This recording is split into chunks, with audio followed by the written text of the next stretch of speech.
ሀላባ አንድ ወረዳ ጎብኝተን ነበር።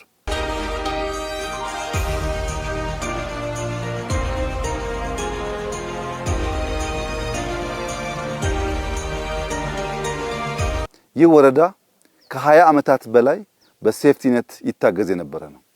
ዛሬ በቆሎ፣ በርበሬ፣ አቮካዶ፣ ማንጎ በማረስ ራሱን መመገብ ብቻ ሳይሆን የከባቢውን ገበያ የሚያረጋጋ ወረዳ ሆኗል። አቮካዶውን እኔ መጀመሪያ ሳይው ማንጎ ነው ያልኩት፣ ምክንያቱም ትልቅ ስለሆነ እኛ የምናውቀው አቮካዶ መልክ የለውም፣ ትላልቅ ነው፣ የማንጎ ፎርም ነው ያለው። ያን የሚያክል አቮካዶ ማምረት የሚችል ቦታ ትናንትና በጎርፍ የሚጠቃ ትናንትና በድርቅ የሚጠጋ እኔ ዛሬ 5 ዓመት ገደማ ሀላባ ስመጣ ከፍተኛ የውሃ ችግር አለ ብለው 7-8 ጉድጓድ ተቆፍሮላቸው ውሃ ችግር ነበር። አሁን ዛሬ ያየው ስራ ግን እጅግ ተስፋ የሚሰጥና በርቱ እንዳይቋረጥ ይሄ ጥረት የሚያስብል ነው።